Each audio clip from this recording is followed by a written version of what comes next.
Kira-kira konsep hilirisasi itu seperti apa sih, Pak? DPR yang turun ke daerah ini betul-betul tahu ya apa yang menjadi kebutuhan. Bukan hanya diolah, tetapi lingkungannya ini bisa dijadikan pariwisata.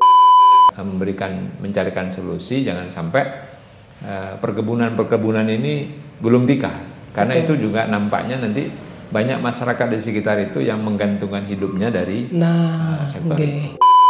Akan muncul kampung-kampung coklat di Lumajang dan Jember ya. Gitu. Itu kan luar biasa. Jadi yang punya kampung coklat tidak hanya Blitar. Tidak hanya Blitar.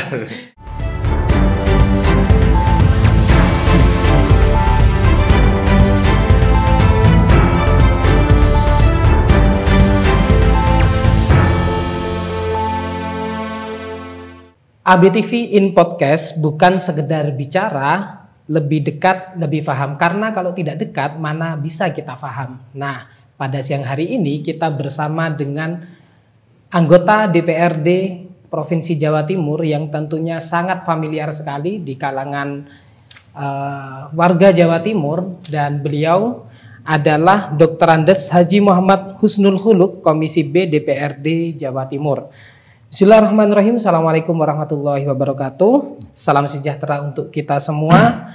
Dan halo pemirsa ABTV dimanapun Anda berada. Senang sekali rasanya saya Muhammad Syahwal Ali akan membersamai panjenengan semuanya dalam beberapa menit ke depan untuk berdiskusi lebih intim lagi, lebih fokus lagi dengan salah satu anggota DPRD kita atau wakil rakyat kita di Jawa Timur, dan tepatnya beliau berangkat dari Dapil 5 Provinsi Jawa Timur, yaitu Lumajang dan Jember. Nah, pada siang hari ini terlebih dahulu sebelum kita masuk ke topik pembicaraan, kita akan mengenal terlebih dahulu sosok dari Abah Husnul. Masyarakat secara umum memanggilnya demikian. Abah Husnul, pripun kabarnya, sehat? Alhamdulillah. Alhamdulillah sehat, nggih. Berangkat dari kebencian atas dasar benci karena kondisi politik dan lain-lain, sehingga hari ini beliau sudah sekitar 15 tahun mau masuk ke 20 tahun menjadi wakil rakyat kita. Awalnya benci sama politik, dan hari ini beliau menjadi wakil rakyat, dan itu sudah sangat berpengalaman. Kenapa bisa begitu, Abah? Jadi saya ketika kuliah bersama teman-teman kampus itu aktif di dakwah kampus, yang tentunya kita tidak ingin mengikuti hingar-bingarnya perpolitikan waktu itu. Itu tahun berapa, Pak? Tahun 87 sampai tahun 90-an. Karena waktu itu di eranya Orde Baru, di eranya Bapak Soeharto, kita menganggap pemilu ini ya hanya semacam sandiwara, nggak lutrukkan gitu. Jadi pemenangnya sudah ditentukan, harus ini dan seterusnya. Tidak ada partai yang memang 3 partai itu yang ada waktu itu ya, Golkar, PDIP dan P3. Sehingga kami memang di kampus mending mendekatkan diri lah dengan pengetahuan, pemahaman Islam, sehingga tidak ada ketertarikan sedikit pun untuk masuk di dunia politik. Itu berarti kalau kita tarik mundur, Abah Husnul ini sudah menjadi dewan mulai tahun 2009. Itu berangkat dari anggota DPRD di Kabupaten Lumajang selama 3 periode, dan periode hari ini sudah ada di Provinsi Jawa Timur. Nah, Abah, pengalamannya selama menjadi dewan, ketika pencalonan, terus selama jadi, kira-kira tipsnya apa sih, Bah? Kok bisa sampai awet gitu jadi anggota dewan itu? Pripun? Jadi saya kebetulan berangkat dari daerah yang minus air.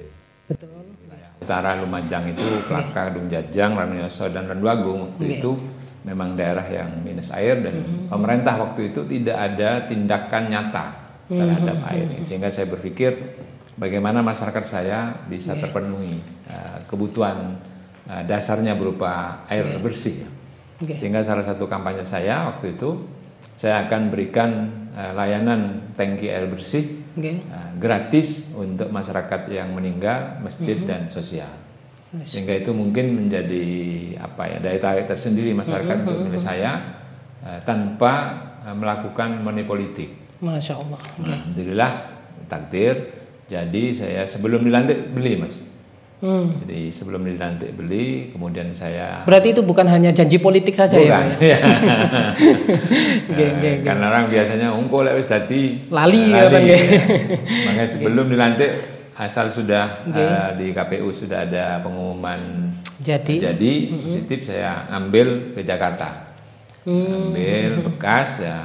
Saya pikir waktu itu satu ini cukup lah untuk melayani masyarakat. Ternyata seiring dengan berjalan waktu itu juga ada nilai ekonominya ternyata.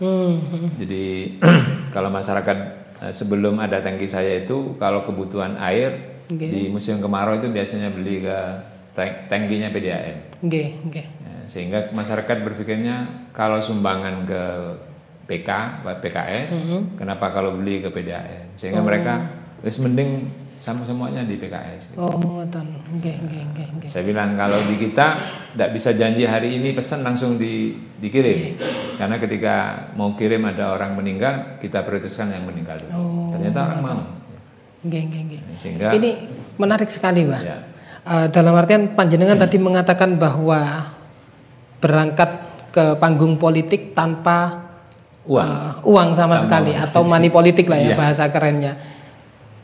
Di wilayah yang dalam artian kita memahami Dapil Lumajang waktu itu itu di wilayah Lumajang sebelah utara yang notabene terkenal dengan masyarakat yang agak keras dan lain-lain. Kenapa cara itu bisa sangat ampuh Abah lakukan? Ya itu karena mungkin masyarakat air itu menjadi satu-satunya kebutuhan utamanya, sehingga memang tersentuh untuk mungkin ya dicoba masyarakat lah ini barangkali nanti benar-benar menyelesaikan. Karena saya berpikir waktu itu kalau kita tidak bisa menyelesaikan satu desa, minimal satu RT kita selesaikan. Masya Allah. Sehingga ketika dilantik jadi saya sering menyampaikan di rapat-rapat dengan Pak Bupati, kalau saya hanya sebagai anggota DPR itu bisa menyiapkan tangki air, kenapa pemerintah yang uangnya jauh lebih besar itu tidak bisa? Nampaknya juga Pak Bupati tertarik akhirnya membeli tangki air dan menggunakan Badan Penanggulangan Bencana itu. Cuman karena brandnya itu saya duluan, maka ketika tangkinya Badan Bencana ini datang, itu biasanya disiarkan di masjid atau di mushola. Orang-orang menyiarkan, ini ada bantuan air. Orang pasti datang. Dari PKS, padahal bukan dari saya. Ya, itu kira-kira ya. Sampai pada akhirnya saya juga memfasilitasi, mencarikan anggaran baik dari provinsi maupun pusat pengadaan sumur bor.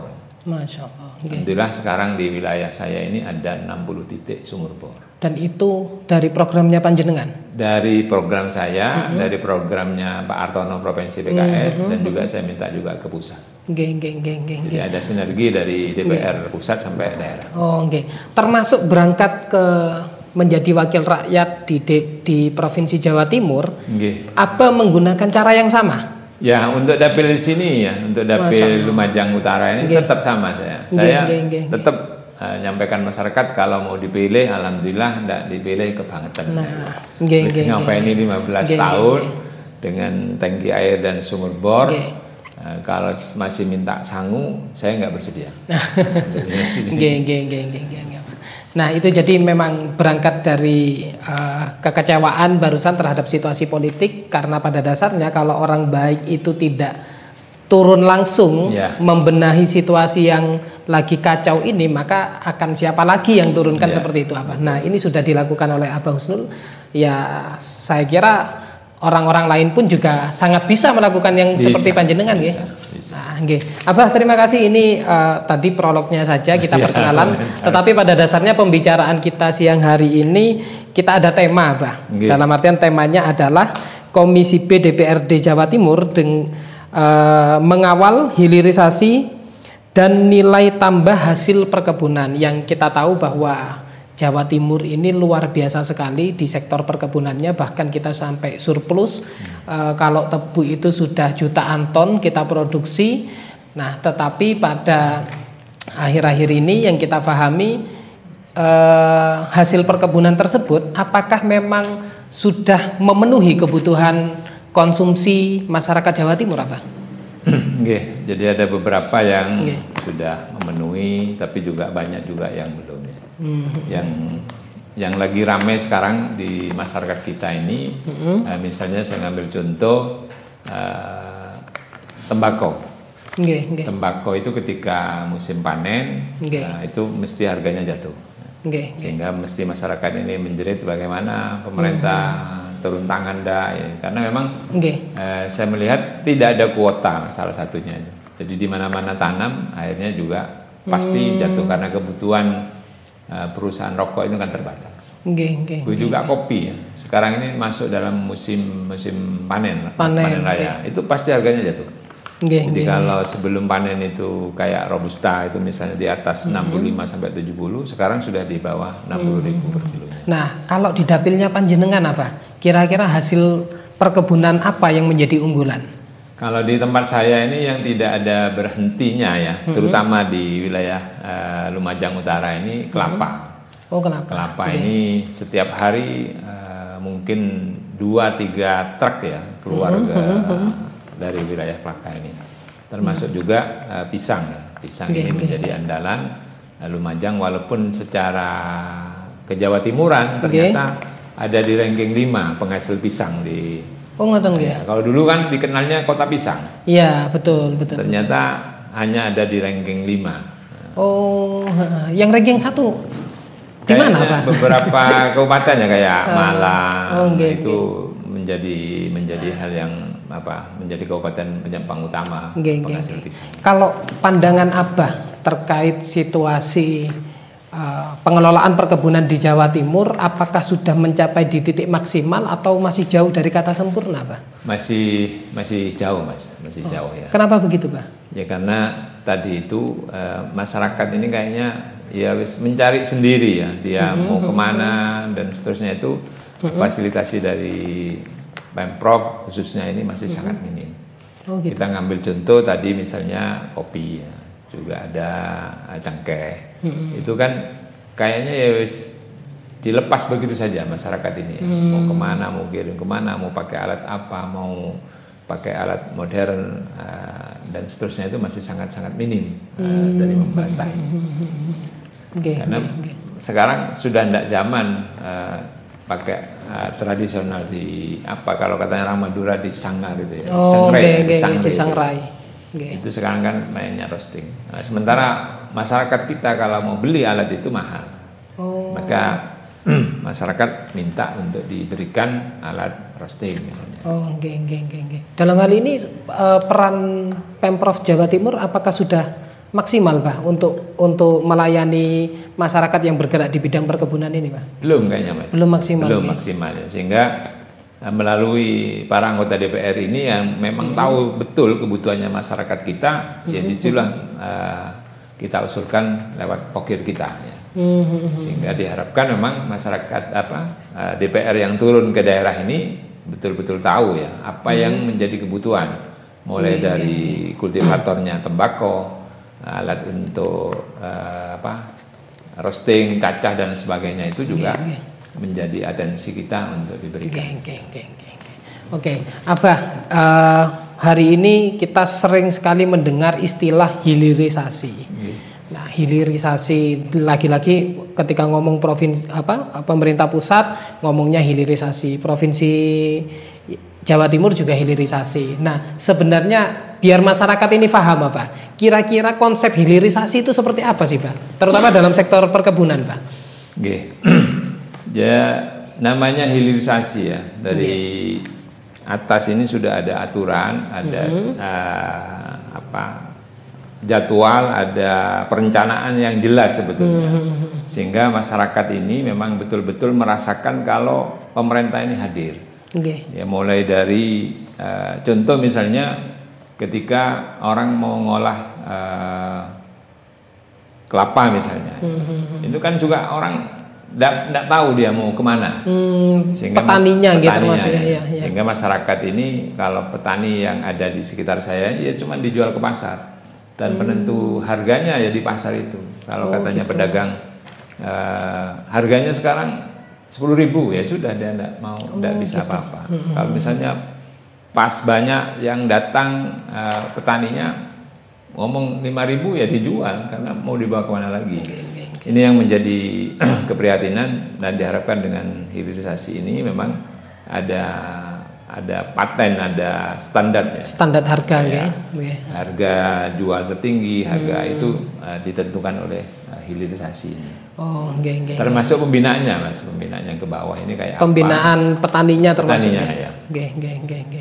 Jadi memang hilirisasi itu positioningnya sangat urgent sekali, sangat penting sekali untuk para pekebun atau petani termasuk ya. Dalam artian kalau ngomong hilirisasi lagi-lagi jangan sampai petani ini rugi, kan ngoten nggih, Pak.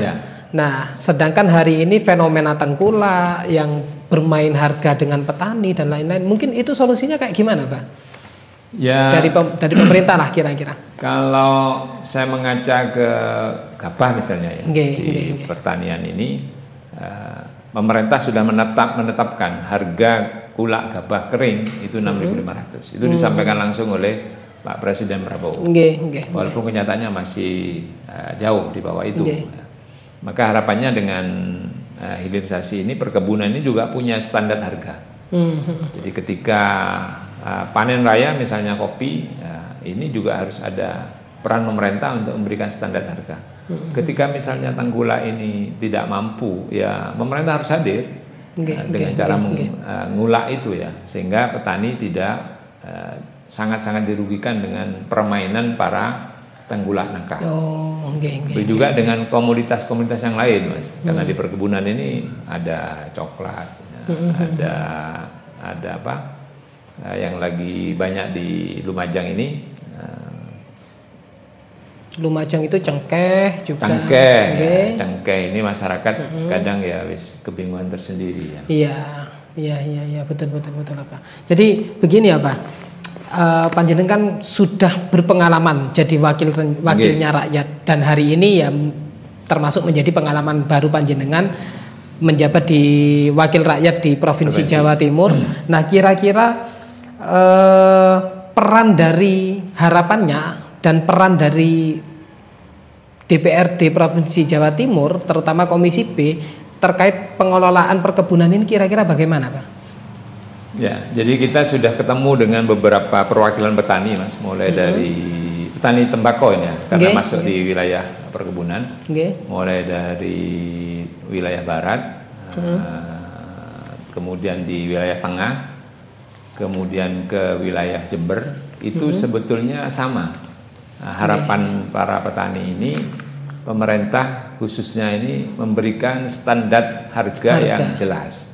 Tetapi ketika kita berbicara terkait dengan harga ini, biasanya perusahaan itu dia ngomongnya saya butuhnya setahun ini hanya 1 ton misalnya, sementara produksinya kan ratusan ton ya, sehingga tidak mampu dia menampung itu. Maka harapan kita terhadap pemerintah ini ada pengaturan yang jelas. Jadi kalau misalnya Bojonegoro misalnya itu lahan tembakau yang bagus di desa apa atau di kecamatan apa, ya itu sudah jangan boleh di kecamatan yang lain. Kayak Madura itu saya tahu itu di wilayah sekitar Gulu itu yang memang tembakonya mesti paling mahal dibeli oleh perusahaan. Jadi di situ aja yang karena kualitasnya, karena kualitas tanahnya. Kalau di Lumajang kan Kunir ya. Kunir untuk tembakau ya. Itu kan sempat juga bagus ya sampai ada perusahaan Sampurna. Walaupun tutup ya sekarang. Artinya kalau memang di situ yang paling bagus ya karena unsur harga dan sebagainya, disitulah jangan dikembangkan di kecamatan lain. Karena masyarakat ini ya dia tidak punya pilihan. Dia hanya tahu kalau nanam ini hasilnya besar, banyak ya. Niru-niru. Begitu panen ya, dia belum tahu pasarnya, akhirnya ya pasti jatuh harganya. Nah, berarti di sana pemerintah harus hadir, pemerintah harus hadir dari sisi pengaturan, juga dari sisi jenis bibit, Mas. Oh gitu. Bibit ini penting ya. Jadi kalau yang mau pasar Jember misalnya, perusahaan di Jember itu yang cerutu itu apa, ya itu harus dikembangkan. Oh. Masyarakat jangan latah ya, tahu-tahu ikut nanam padahal itu tidak dibutuhkan oleh pabrik. Gini, Bah, terkait dukungan konkret dari Pemprov Jawa Timur, kira-kira ada nggak, Bah, anggaran yang dikucurkan untuk sektor perkebunan ini di wilayah Jawa Timur, kira-kira wonten apa mboten? Ada ya, cuman memang sangat terbatas. Sangat terbatas, okay. Jadi adanya itu yang pertama dari sisi alat. Alat itu pemerintah Jawa Timur memberikan alat-alat kultivator, perajang, tanam, terus kemarin juga yang diminta oleh petani ini terkait dengan pupuk. Pupuk subsidi ini supaya bisa dipenuhi semuanya. Begitu juga terkait dengan PPL-nya, penyuluhannya. Itu penting ya bagi petani. Karena petani ini ketika ada urusan-urusan yang mungkin baru, mereka butuh untuk ada penyuluhan-penyuluhan.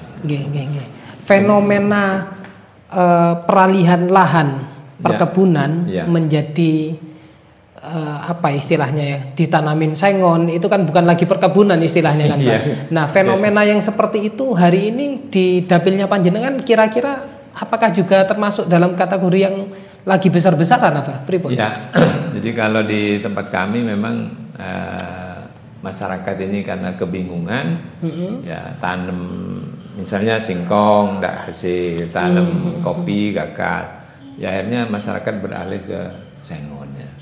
Sengon ini istilahnya kalau 5 tahun itu dia pegang uang besar ya, sehingga peralihan ini sangat-sangat banyak. Dan ini kalau tidak diantisipasi, ya lambat laun potensi perkebunan kita ini juga akan tergerus. Oh gitu. Ini ditandai dengan banyaknya perusahaan perkayuan di wilayah saya ini ya. Mulai dari selatan sampai ke utara ini banyak perusahaan-perusahaan kayu. Ya dari sisi tenaga kerjaan membantu. Ya, cuman nanti ancamannya. Satu sisinya yang perkebunan ini akan terkorbankan. Karena ancamannya memang kalau semua lahan perkebunan dialihkan menjadi ditanami pohon, sengon dan lain-lain, akhirnya kita akan ketersediaan pangan kita akan semakin menipis kan gitu ya Pak. Nah itu solusi konkretnya dari Provinsi Jawa Timur atau peran dari DPRD Jawa Timur apakah sudah sampai ke sana Pak? Ya kita hanya sebatas menawarkannya. Jadi kalau sekarang ini ada komunitas komoditi Kapuloko. Jadi Kapuloko ini bisa ditanam di bawahnya sengon atau jahe ya. Jahe ini kita juga lagi ngerintis untuk bisa ekspor. Sehingga masyarakat selama menunggu sengon ini 5 tahun, di bawahnya bisa ditanami Kapuloko atau jahe. Sehingga itu berarti jadi solusi. Ada pendapatannya. Karena kalau nunggu sengon saja, dia tidak punya lahan lain, itu juga berat bagi masyarakat. Betul. Dengan tanaman ini, insya Allah masyarakat juga punya penghasilan tambahan. Karena rata-rata di bawah sengon ini tidak hidup, mau apa? Iya, karena rimbun ya, Pak ya. Sampai kelapa atau degan itu kalau sengon ini sudah di atasnya pohon kelapa tidak berbuah ini. Jadi situasinya mungkin panas daunnya ini. Alhamdulillah masih ada komunitas-komunitas lain yang hidup ya, yang bisa bertahan. Berarti itu memang sudah dilakukan ya Pak ya. Nah ini informasi bagus sekali karena kalau kita nonton podcast di ABTV itu ada banyak informasi-informasi yang penting yang sebenarnya harus kita pahami. Kayak ini tadi contohnya daripada bapak-bapak atau teman-teman yang bergerak di bidang perkebunan hanya menanam sengon saja tanpa ditanami hal yang lain, sebenarnya kan sudah bisa dapat penghasilan, kan gitu nggak apa? Cukup luar biasa sekali dan saya ingin tahu apa kecenderungan masyarakat hari ini. Kalau ngomong perkebunan itu bukan pekerjaan yang keren, Pak. Nah, itu kira-kira gimana, Pak?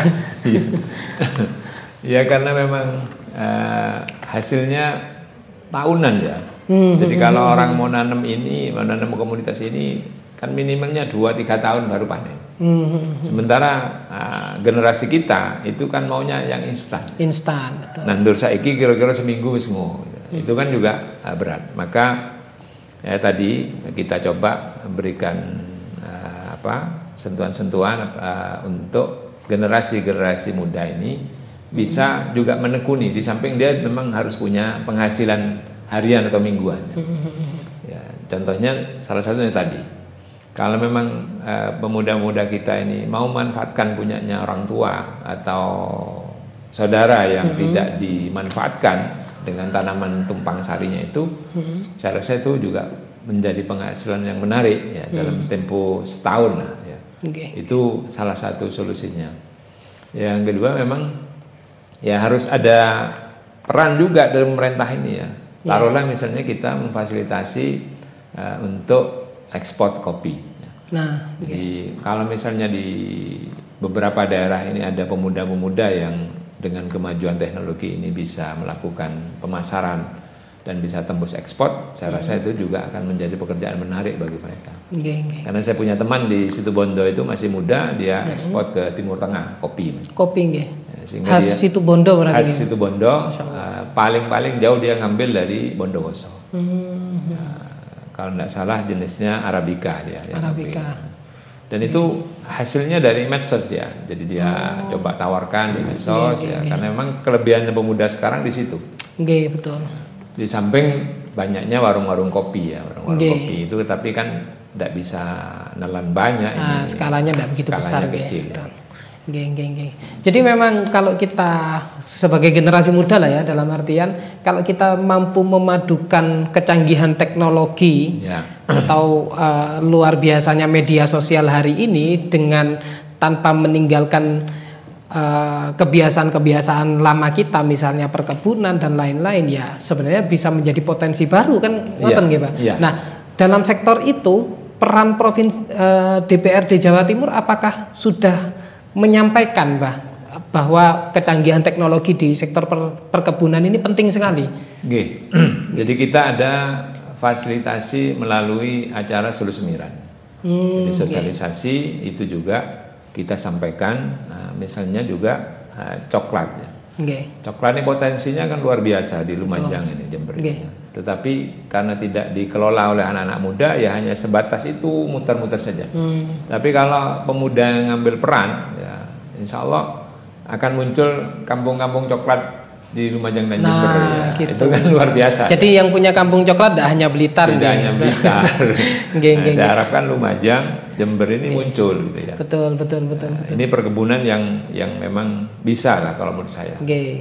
Termasuk di perkebunan karet sekarang kan rata-rata sudah mau gulung tikar. Oh iya, betul. Di Kelakah ini ada sekitar 1.000 hektar ya. Itu yang dulunya karet, sekarang sudah mungkin tinggal puluhan, tidak sampai 100 hektar. Karena memang dari sisi pasar tidak bisa menjangkau untuk ekspor dan sebagainya. Ini perlu pemerintah kita ini juga mencarikan solusi, jangan sampai perkebunan ini gulung tikar. Karena itu juga nampaknya nanti banyak masyarakat di sekitar itu yang menggantungkan hidupnya dari sektor itu. Karena kalau kita tidak memperhatikan kondisi perkebunan kita, pertanian kita, dan masyarakat nantinya kehilangan mata pencariannya, maka tingkat kriminalitas dan lainnya akan tinggi, kan seperti itu. Masya Allah. Itu dampak langsung ya ketika masyarakat itu. Menarik sekali. Tadi kita bicara soal perkebunan yang ada di wilayah dapilnya Abah Husnul barusan. Ternyata ada banyak sekali potensi-potensi, mulai dari coklat tadi dikatakan, cengkeh dan lain-lain. Namun peran serta dari kesadaran masyarakat terkait pentingnya perkebunan ini masih belum terjadi begitu luas, dan bisa jadi anak-anak mudanya sudah mulai meninggalkan pekerjaan itu karena tidak bergengsi ya Pak ya. Tidak bergengsi dan tidak menghasilkan uang. Betul. Jadi memang kalau hal-hal yang kayak gitu, bentuk sosialisasi yang dilakukan oleh DPRD Provinsi Jawa Timur beserta solusinya memang ada ya Pak? Ada. Salah satu contohnya mungkin apa Pak? Misalnya. Jadi kita sudah undang beberapa komunitas pemuda ini untuk tadi bagaimana memanfaatkan lahan di perkebunan. Okay. Ya.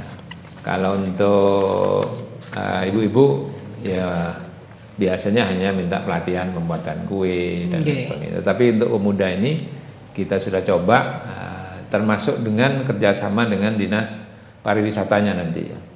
Insya Allah dalam waktu dekat ini kita juga kerjasama dengan dinas pariwisata bagaimana menggandeng generasi Gen Z ini juga bisa tertarik menangani perkebunan dan pariwisata. Karena itu juga bisa dijadikan pariwisata. Oh ya.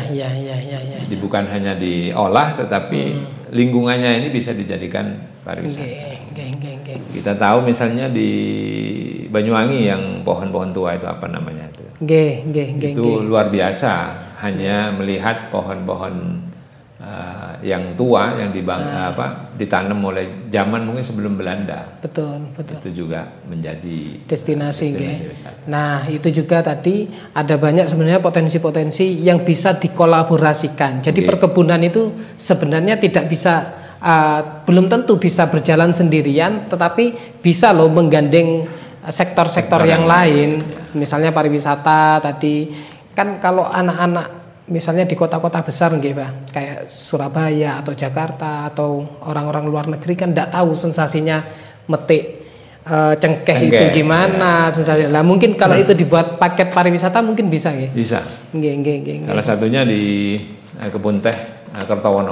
Oh, Kertowono di Lumajang ya. Lumajang. Di Lumajang ini ada kebun teh yang memang sangat-sangat tua. Tetapi memang ya kurang dari sisi promo dan lain sebagainya, maka melalui podcast ini ya monggo ini dimanfaatkan sebaik mungkin oleh generasi Gen Z untuk bisa memanfaatkan alam yang sangat indah di Kertowono. Kalau dari sisi pasarnya, saya karena sering berkunjung ke kebun teh ini agak berat memang karena hanya beberapa segmen yang bisa diekspor. Bahkan mungkin 3 tahun yang lalu pabriknya ini kebakaran dan itu nggak bisa proses sekarang. Betul. Ini menjadi kendala tersendiri untuk perkebunan ini. Tetapi DPRD Provinsi Jawa Timur terutama di komisinya panjenengan selalu siap Pak. Misalnya ada masyarakat atau anak-anak muda yang ingin berdiskusi atau berkolaborasi dengan DPRD atau menyampaikan unek-uneknya, kira-kira gimana respon Abah kalau hal-hal yang kayak gitu? Menyiapkan diri ya untuk melayani masyarakat, terutama generasi muda ini. Kalaulah mereka ingin misalnya difasilitasi untuk ketemu komunitasnya, tinggal nyampaikan ke saya, kita akan jadwalkan di acara sosialisasi itu.